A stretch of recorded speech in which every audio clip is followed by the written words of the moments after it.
Hello students, एक बार फिर से आपका स्वागत करता हूं मैं एडू फ्यूचर चैनल पे।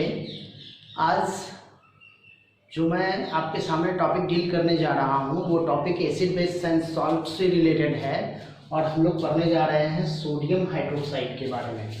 ओके, इससे रिलेटेड वेरियस इंफॉर्मेशंस को मैं आपके सामने डील करूँगा और हम लोग समझने का कोशिश करेंगे कि आखिर सोडियम हाइड्रोक्साइड बनता कैसे है, इसकी प्रॉपर्टीज़ क्या है, ये सब सारी चीज़ों का स्टडी करने जा रहे हैं हम लोग। ओके, तो चलिए शुरू करते हैं। देखिए, सोडियम हाइड्रोक्साइड अगर हम लोग इसका फॉर्मूला देखें, अगर हम लोग इसका फॉर्मूला देखेंगे तो क्या हो जाएगा, NaOH, है ना। ये सोडियम हाइड्रोक्साइड का फॉर्मूला है। अगर हम लोग इसका मोलर मास मैं आपको बता देता हूँ। मोलर मास अगर हम लोग देखेंगे तो सोडियम का कितना होता है 23, ऑक्सीजन का कितना होता है 16 और इसका होता है 1, मतलब 40U। मास क्या हो जाएगा 40U, ये हो जाएगा इसका क्या मोलर मास 40U। ओके, आगे हम लोग बात करने जा रहे हैं इसके फिजिकल स्टेट का। देखो, अच्छा एक और चीज, ये सोडियम हाइड्रोक्साइड को बोला जाता है कास्टिक सोडा भी। इसको हम लोग क्या बोलते हैं, caustic soda. Okay, caustic soda भी इसका नाम है, ट्रेडिशनल नेम है इसका। ओके, कॉमर्शियल नेम भी कह सकते हो आप। तो फिजिकल स्टेट में आप देखोगे क्या, तो ये मिलेगा वाइट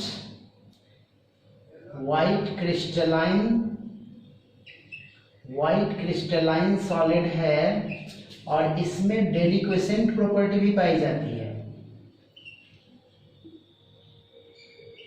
डेलिक्वेसेंट प्रॉपर्टीज आपको याद होगा।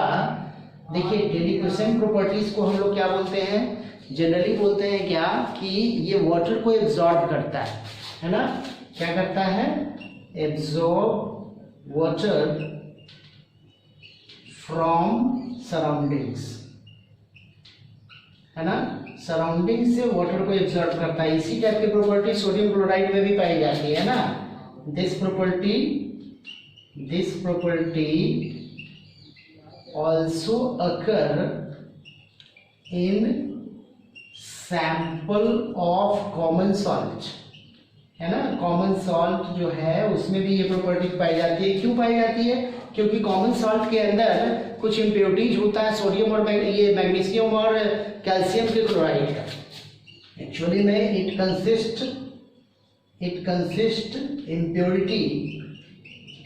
Impurity of magnesium chloride and calcium chloride, है ना। मैग्नीशियम और कैल्शियम क्लोराइड की इम्प्योरिटीज पाई जाती है किसमें, कॉमन सॉल्ट में। That's why it is also consist deliquescent property. ये भी वाटर को एब्जॉर्ब करता है, अपने सराउंडिंग से वाटर को गेन कर लेता है। तो सेम प्रॉपर्टी आपको पाई जाती है सोडियम हाइड्रोक्साइड में भी, कास्टिक सोडा में भी आपको यही प्रॉपर्टी मिलने जा रही है। ओके, और क्या भाई, और भी कुछ हम लोग इसका प्रॉपर्टीज देख लेते हैं कि ये वाटर में सॉल्युबल है, वाटर सॉल्युबल है, ये वाटर में आसानी से सॉल्युबल है, हाईली सॉल्युबल होता है वाटर में। अगला क्या कि जब वाटर के साथ आप इसको मिक्स करोगे ना तो आप पाओगे क्या कि हीट प्रोड्यूस करेगा, मतलब एक्सोथर्मिक प्रोसेस है। Exothermic in nature. जैसे ही आप वाटर के अंदर इसको डालोगे ना और उसके बाद अगर के मतलब मान लो आप एक ये ले लो, टेस्ट ट्यूब ले लो और टेस्ट ट्यूब में थोड़ा सा सोडियम हाइड्रोक्साइड का पैलेट ले लो और इसके अंदर जैसे ही आप वाटर ऐड करोगे और इसके सराउंडिंग्स का आप टेम्परेचर बाहर से आप ये जो कंटेनर है उसका टेम्परेचर लोगे तो आपको लगेगा कि ये हॉट है। इसका मतलब क्या है, इसका नेचर एक्सोथर्मिक है। जब ये वाटर में सॉल्युबल होता है तो एक्सोथर्मिक प्रोसेस होता है, हीट इवॉल्व करता है। ओके, आगे क्या भाई,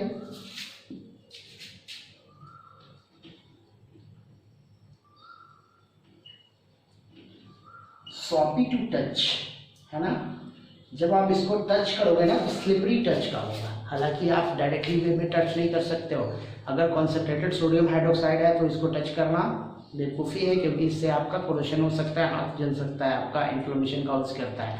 लेकिन इसका जो टचिंग नेचर होता है ना वो स्लिपरी टू टच होता है। ऐसे भी आपको पता है सोडियम हाइड्रोक्साइड एक बहुत अच्छा बेस है, एक बहुत ही स्ट्रॉन्ग बेस है, इसीलिए स्लिपरी टू टच होता है। आपको पता होना चाहिए कि इसका पीएच लेवल जो होता है कंसंट्रेटेड सोडियम हाइड्रोक्साइड का, मैं लिख देता हूं यहाँ पे, concentrated NaOH in aqueous state का जो पीएच होता है ना वो होता है 14। बहुत इंपॉर्टेंट बात है, इसका मतलब क्या है, ये हाईली बेसिक होता है, बहुत ही स्ट्रॉन्ग बेस माना जाता है सोडियम हाइड्रोक्साइड, इसीलिए स्लिपरी टू टच। और टेस्ट ऑलमोस्ट बीटर ही होगा, टेस्ट क्या हो जाएगा इसका, बीटर हो जाएगा, टेस्ट इसका है बीटर। ओके, तो ये सब डाटा आप लिख लो।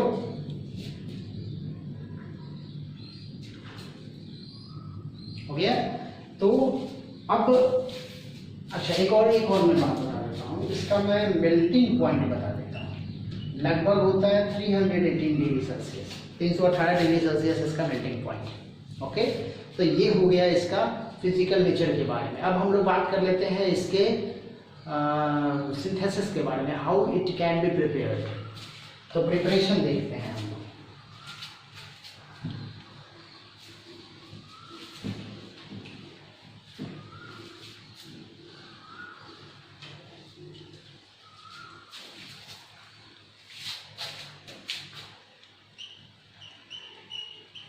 मेथड ऑफ प्रिपरेशन है ना। प्रिपरेशन मैं इसलिए बोल रहा हूँ क्योंकि हम लोग बात करने जा रहे हैं लैब मेथड का, हम लोग बात करेंगे लेबोरेटरी मेथड का। सबसे पहले तो बहुत आसान है, अब देखिए Na2O को अगर आप वाटर के साथ रिएक्ट करवाओ तो क्या बनता है, NaOH। आपको याद हो सोडियम हाइड्रोक्साइड बनता है, बट ये लैब मेथड है, बहुत लार्ज स्केल पे आप इसका प्रोडक्शन नहीं कर सकते। उसी तरह से अगर मैं बात करता हूँ किसका, तो सोडियम को वाटर के साथ जब ट्रीट किया जाता है ना, हाईली एक्सोथर्मिक रिएक्शन है, दैट इज इससे भी बनता है NaOH और प्लस क्या हाइड्रोजन भी प्रोड्यूस होता है ना। तो इस तरह से आप बना सकते हो। आप कुछ डिस्प्लेसमेंट रिएक्शन के थ्रू भी इसका फॉर्मेशन कर सकते हो। बेसिकली एक प्रोसेस है जिसको हम लोग बोलते हैं सोडा लाइम प्रोसेस। क्या बोलते हैं उसको, सोडा लाइम प्रोसेस है ना। तो सोडा लाइम प्रोसेस के द्वारा हम इसका फॉर्मेशन कर सकते हैं। अब ये सोडा लाइम प्रोसेस क्या होता है भाई, तो जनरली सोडा लाइम प्रोसेस में हम लोग क्या यूज करते हैं, तो हम लोग यूज करते हैं इसमें Na2CO3 और प्लस CaOH का होल क्यूब, ये यूज करते हैं, सोडियम कार्बोनेट और कैल्शियम हाइड्रोक्साइड है ना। तो आप देखिएगा इससे प्रोडक्ट आपका क्या बनेगा, NaOH और प्लस क्या बनेगा, देखिए NaOH और क्या बनेगा, CaCO3। आप इसको बैलेंस करोगे तो आगे आपको ट्रू लगाना है इसके, है ना, ये बैलेंस हो जाएगा रिएक्शन आपके लिए। तो इसको हम लोग बोलते हैं soda lime process, but it is also a kind of laboratory method. आप लैब मेथड में इसका फॉर्मेशन कर सकते हैं। तो अब इसके बाद जो हम लोग बात करने जा रहे हैं वो हमारा होगा क्या, मैन्युफैक्चरिंग का। मैन्युफैक्चरिंग जो होता है इसका मतलब वो लार्ज स्केल पे हम लोग कैसे प्रोडक्शन करते हैं। तो जनरली हम लोग इलेक्ट्रोलाइटिक मेथड यूज करते हैं इसमें, मतलब हम लोग ब्राइन लेते हैं और ब्राइन को हम लोग इलेक्ट्रोलाइसिस करवाते हैं अलग अलग प्रोसेस से। तो अगला टॉपिक मैं वही आपको बताने जा रहा हूँ, मैन्युफैक्चरिंग।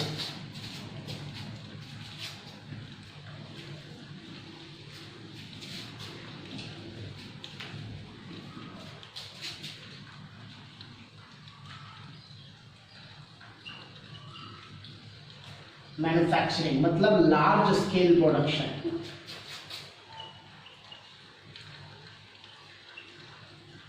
और लार्ज स्केल प्रोडक्शन में बेसिकली हम लोग कौन सा मेथड यूज करते हैं, इलेक्ट्रोलाइटिक मेथड।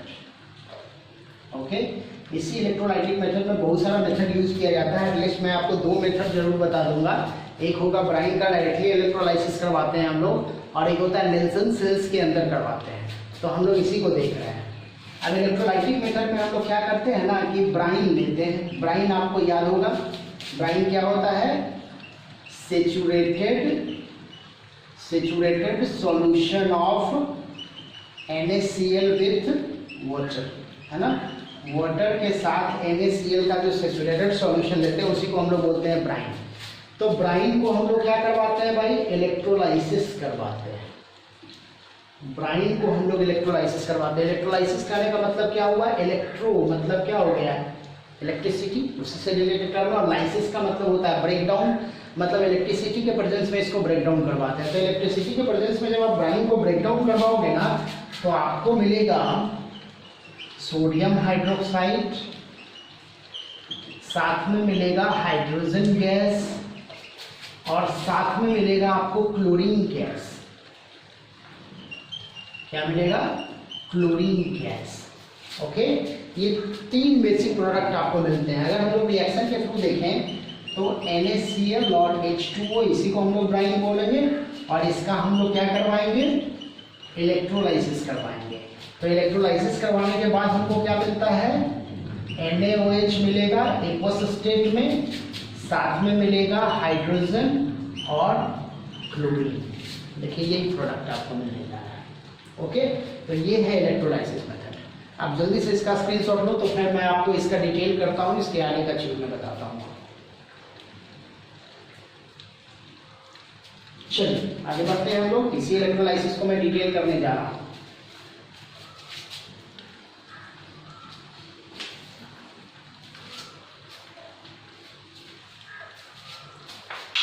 अब देखिए, जब आप इलेक्ट्रोलाइसिस करते हो तो ये दोनों चीज आपको मिलेगा कैथोड पे और ये मिलेगा आपको एनोड पे। कैसे मिलेगा जरा ये देख लें हम लोग, है ना। तो देखिए हम लोग बात कर रहे हैं एट कैथोड का। हम लोग बात करेंगे किसके बारे में, एट कैथोड। तो कैथोड पे क्या होने जा रहा है, अब देखो कैथोड पे अगर हम लोग देखते हैं तो हमको क्या मिलेगा। देखिए सबसे पहले तो क्या है, ये NaCl जो होगा, मैं यहाँ से बता रहा हूँ, ये NaCl जो होगा वो इलेक्ट्रिसिटी के प्रेजेंस में टूटेगा Na+ और Cl- में। देखिए ये टूटेगा, है ना, Na+ और Cl- के प्रेजेंस में, इलेक्ट्रिसिटी के प्रेजेंस में ये टूट रहा है। ओके, उसके बाद एट कैथोड क्या होगा, देखिए ये Na+ जो होगा ना, ये एक्चुअली में इलेक्ट्रॉन के साथ आएगा, मतलब इलेक्ट्रॉन को एब्जॉर्ब करेगा और बन जाएगा क्या, Na। ओके, अब देखिए ये Na जो आप देख रहे हो एक्चुअली में ये एक जो इलेक्ट्रोड यूज किया जाता है ना, एज ए कैथोड जो यूज किया जाता है उसमें यूज किया जाता है सोडियम अमलगम। क्या यूज करते हैं हम लोग, सोडियम अमलगम। ये सोडियम अमलगम क्या होता है भाई, तो ये Na और Hg का मिक्सचर होता है। देखो अमलगम करने का, तो सोडियम अमलगम जो होता है वो क्या होता है भाई, तो आप कह सकते हो सोडियम अमलगम के बारे में कि ये alloy of sodium, alloy of mercury कह सकते हो, alloy of mercury with sodium होता है ना। एक्चुअली में मरकरी का एलॉय किसी भी मेटल के साथ जो होता है ना उसको हम लोग अमलगम के नाम से जानते हैं। ओके, तो यहाँ पे हम लोग ये यूज करते हैं, वो क्या यूज करते हैं, सोडियम अमलगम, है ना। Na+Hg का मिक्सचर होता है जिसको हम लोग बोलते हैं sodium amalgam, as a cathode के रूप में यूज किया जाता है। ठीक, अब कैथोड के रूप में जब हम लोग इसका यूज करते हैं तो फाइनली क्या है भाई, अब आगे का क्या कहानी है इसका, सो देखिए ये Na और Hg सोडियम अमलगम जिसको हम लोग बोल रहे हैं, NaHg सोडियम अमलगम का फॉर्मेशन कर दिया। अब ये सोडियम अमलगम जो होगा NaHg, ये क्या करेगा भाई, वाटर मॉलिक्यूल के साथ आएगा और प्रोडक्ट बनाएगा क्या, NaOH। प्रोडक्ट बनेगा यहाँ पे NaOH प्लस हाइड्रोजन और प्लस क्या, Hg। देखिए यहाँ पे मरकरी जो होगा वो बाहर हो जाएगा, तो ये दोनों आपको कहाँ मिला, एट कैथोड। मैंने जो बताया था कि कैथोड पे मिलता है। ओके, ठीक है। अब हम लोग बात कर रहे हैं कि एनोड पे क्या होगा।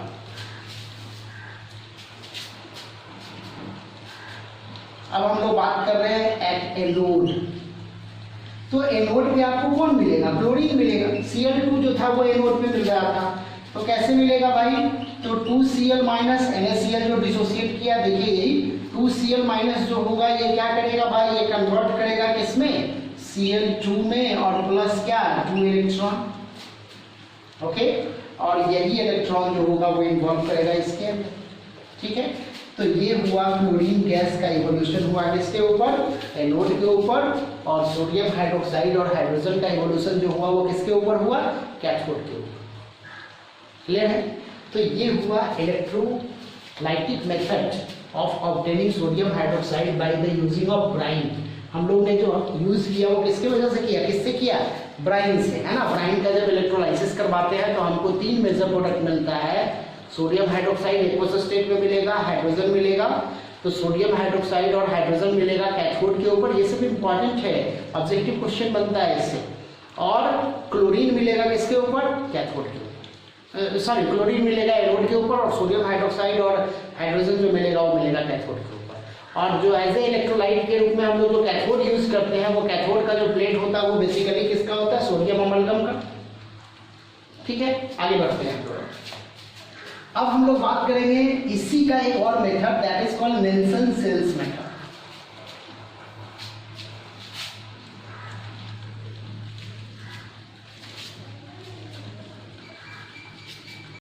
तो चलिए बच्चों, हम लोग पढ़ने जा रहे हैं नेल्सन सेल। देखिए ऐसा ही कुछ स्ट्रक्चर होता है नेल्सन सेल का।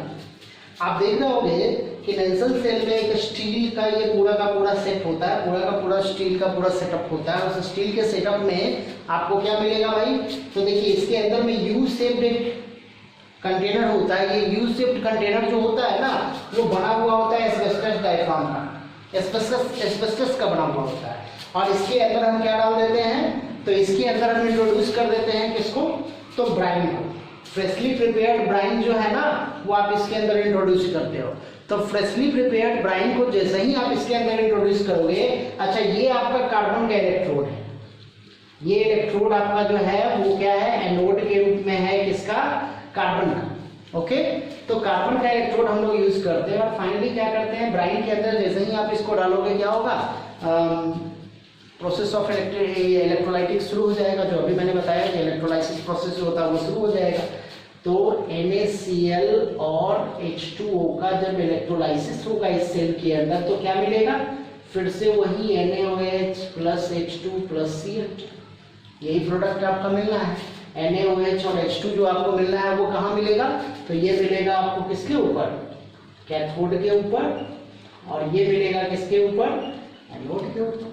ओके, तो मैंने वही बताया। देखिए ब्राइन हमने इंट्रोड्यूस किया, उसके बाद जब इसका इलेक्ट्रिफिकेशन, ये इलेक्ट्रोलाइसिस करवाएंगे हम लोग इसका, तो इलेक्ट्रोलाइसिस करवाएंगे तो क्या होगा, देखिए फ्रेशली प्रिपेयर्ड ब्राइन यहाँ से जाना है, और जो यूज्ड ब्राइन है, मतलब जो बार बार आपको इसमें ब्राइन डालने की आवश्यकता पड़ती है, तो जो यूज्ड हो गया, जो ब्राइन का इलेक्ट्रोलाइसिस हो गया है वो बाहर आ जाएगा। क्योंकि पूरा का पूरा 100% ये जो आप मैटर यूज कर रहे हो 100% यूटिलाइज नहीं होता है, कहीं ना कहीं आपको बार बार इसमें डालने की जरूरत पड़ती है। ओके, तो जैसे ही ब्राइन को डालोगे क्या होगा, इलेक्ट्रोलाइसिस शुरू हो जाएगा। इलेक्ट्रोलाइसिस शुरू होगा तो इससे फिल्टर होकर के, एस्बेस्टस का जो फिल्टर, उससे फिल्टर होकर के आपको देखिए NaOH जो होगा इस कंटेनर में जमा होगा।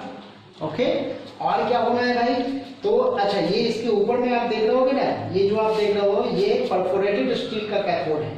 ये जो कैथोड बनाया गया है वो किसका, परफोरेटेड स्टील का, जिसकी वजह से आसानी से इससे जो बनेगा ना, मतलब इसके थ्रू से अट्रैक्ट होगा कौन, NaOH।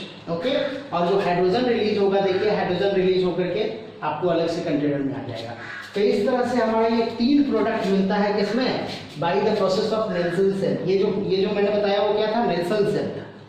अब हम लोग बताने जा रहे हैं, अब हम लोग इस टॉपिक पे बात करेंगे कि आखिर हम लोग इसका यूजेस क्या है। यूजेस के पहले कुछ हम लोग ऐसा भी देख लेते हैं, इसकी कुछ केमिकल प्रॉपर्टीज देख लेते हैं हम लोग। ओके,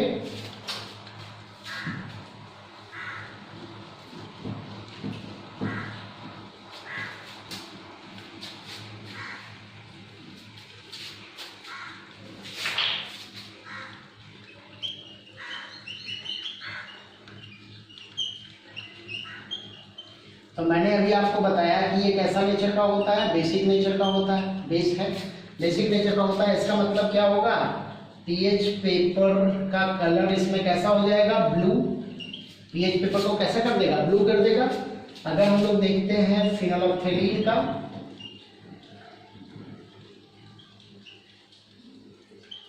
फिनोलेप्थेलीन का कलर अगर हम लोग देखेंगे तो कैसा हो जाएगा, पिंक या रेड कर देगा ये, है ना, क्योंकि आपको पता है बेस जो होता है वो फिनोलेप्थेलीन को पिंक करता है ना। साथ ही साथ अगर आप रेड लिटमस पेपर यूज करो तो ये भी क्या हो जाएगा, ब्लू हो जाएगा, है ना। मैंने आपको बताया कि इसका पीएच लेवल लगभग कितना होता है, कंसंट्रेटेड अगर आप लेते हो ये क्या बोलते हैं सोडियम हाइड्रोक्साइड, तो पीएच क्या हो जाएगा, 14 के करीब होगा। ओके, और क्या भाई, और अगर हम लोग रिएक्शंस देखते हैं इसका, तो रिएक्शन कुछ इंपॉर्टेंट है। जैसे ये कुछ मेटल के साथ रिएक्ट करता है, मेटल के पहले मैं बेस एसिड बेस का रिएक्शन दे देता हूँ। जैसे मान लो NaOH है, ये मान लो कोई भी एसिड से रिएक्ट करेगा, मैं यहाँ एसिड ही लिख देता हूँ, तो ये क्या बनाएगा, सॉल्ट ऑफ एसिड बनाएगा और साथ में क्या बनाएगा, H2O। जैसे कुछ एग्जांपल ले लें, जैसे मान लो NaOH HCl के साथ रिएक्ट किया, H2SO4 के साथ रिएक्ट किया, मान लो H2CO3 के साथ रिएक्ट किया, तो देखिए क्या क्या प्रोडक्ट बन सकता है। तो यहाँ बनेगा NaCl H2O, यहाँ बनेगा NaHSO4 और H2O, यहाँ बनेगा क्या, Na2CO3 और H2O, इस तरह से। ओके, तो ये सब अलग अलग टाइप का सॉल्ट बना सकता है जब ये एसिड से रिएक्ट करेगा। एक और रिएक्शन में लिख देता हूँ, इंपॉर्टेंट है, दैट इज CH3COOH के साथ अगर रिएक्ट किया तब क्या बनाएगा, CH3COONA, है ना, और प्लस H2। सारा इंपॉर्टेंट रिएक्शन आपके सामने है। ओके, नेक्स्ट हम लोग देखते हैं कुछ मेटल के साथ देख लेते हैं इसका। सारे मेटल के साथ तो रिएक्ट नहीं करता, कुछ मेटल के साथ ये रिएक्ट करेगा। जैसे क्या, मान लो NaOH का हम देख सकते हैं किसके साथ, एल्यूमिनियम के साथ, है ना। तो NaOH का अगर आप एल्यूमिनियम के साथ रिएक्शन देखोगे या जिंक के साथ रिएक्ट करता है ये, तो देखिए NaAlO2 बनाएगा और साथ में देगा हाइड्रोजन। काफी इंपॉर्टेंट रिएक्शन है आपके लिए। उसी तरह से NaOH अगर जिंक के साथ रिएक्ट किया तब बनाएगा Na2ZnO2 और प्लस हाइड्रोजन। ये दोनों इंपॉर्टेंट रिएक्शन आपके लिए है ना। इसका नाम हो गया सोडियम एल्यूमिनेट, ये हो गया सोडियम एल्यूमिनेट, और ये हो गया सोडियम जिंकेट, ये हो गया सोडियम जिंकेट। ओके, इसी तरह से लीड के साथ भी रिएक्ट कर सकता है, ये मैग्नीज के साथ भी रिएक्ट कर सकता है, ये क्रोमियम के साथ भी रिएक्ट कर सकता है। तो बेसिकली आपके जो सिलेबस में ये दोनों के साथ जरूर से जरूर आपको देखना है रिएक्शन, सोडियम एल्यूमिनेट और सोडियम जिंकेट। ओके, अगला और भी देख लेते हैं हम लोग, मैं मिटा रहा हूं इसको।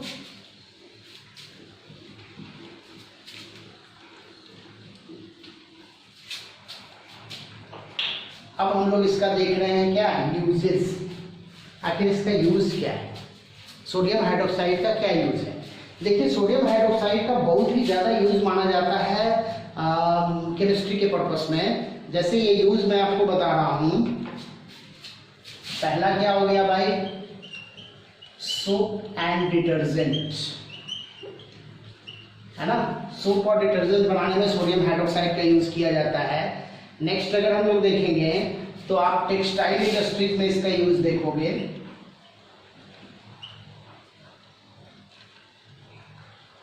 है ना। जैसे रेयन बनाने में, स्पेशली रेयन बनाने में इसका अच्छा यूज किया जाता है, टेक्सटाइल इंडस्ट्रीज में इसका यूज है। और क्या है भाई, तो paper industries,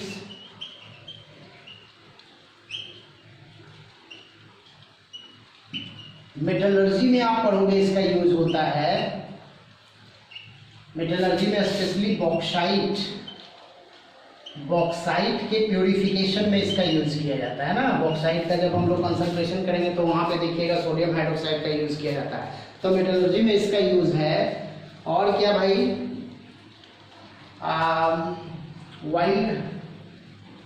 wild free condition के लिए इसका यूज किया जाता है। वाइल्ड फ्री कंडीशन करने का मतलब कोई मेटल के ऊपर ग्रीस वगैरह लगा हुआ है तो ग्रीस वगैरह को रिमूव करने में इसका यूज किया जाता है ना। आप डाइंग इंडस्ट्रीज में इसका यूज कर सकते हो, डाइज।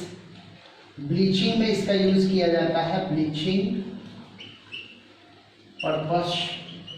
ओके, और साथ में बहुत सारे सोडियम के रिलेटेड कंपाउंड्स भी बनाए जा सकते हैं इससे, manufacturing of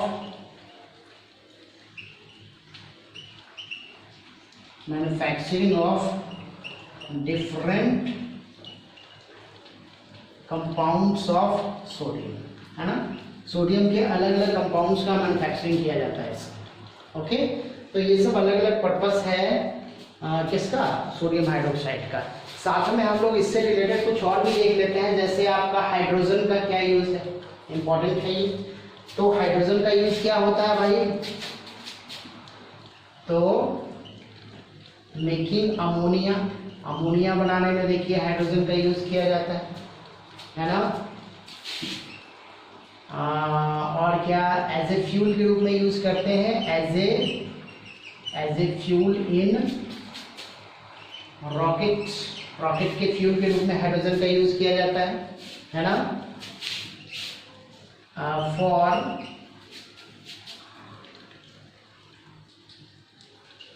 for manufacturing of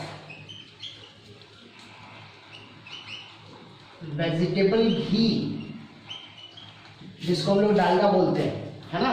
तो bye the process of hydrogenation, बहुत इंपॉर्टेंट है जो मैं बता रहा हूं आपको, कि वाइल अनसेचुरेटेड फैट होता है, अनसेचुरेटेड फैट को हाइड्रोजन से रिएक्ट करवाया जाता है निकेल कैटलिस्ट के प्रेजेंस में, ओके, और कन्वर्ट कर जाता है ये सेचुरेटेड फैट में, सेचुरेटेड फैट में। और इस पूरे फिनोमेनन को बोलते हैं हम लोग हाइड्रोजनेशन, बहुत इंपॉर्टेंट है ये।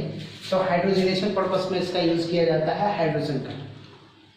ओके, नेक्स्ट हम लोग देख लेते हैं कुछ क्लोरीन का, देख लेते हैं हम लोग।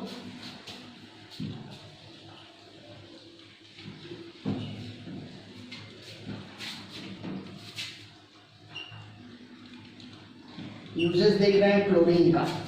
तो सबसे पहले तो क्लोरीन देखिए क्या है भाई, तो डिसइंफेक्टेंट के रूप में यूज होता है,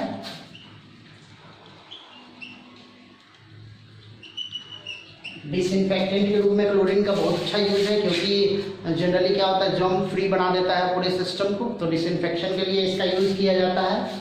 okay,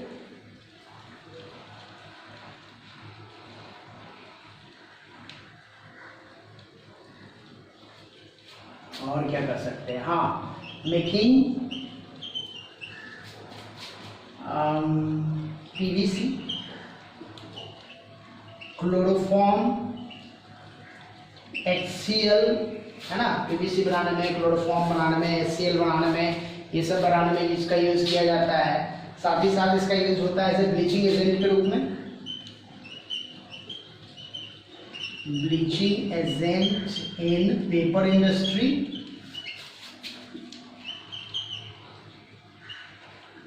paper industries, textile industries,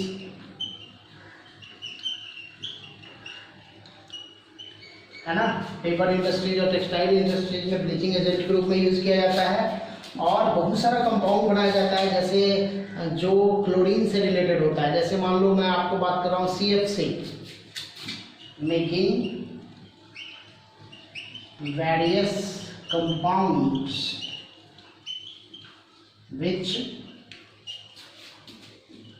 which has chlorine as a constituent, है ना। जैसे ब्लीचिंग पाउडर हो गया, ब्लीचिंग पाउडर बनाने में, क्लोरोफॉर्म हो गया, CFC मैंने बताया, ये सब बनाने में इसका यूज किया जाता है। तो ये सब पर्पस है किसका, क्लोरीन का, है ना। क्लोरीन का जो है ये डिफरेंट टाइप के यूजेस बताए गए हैं आपको।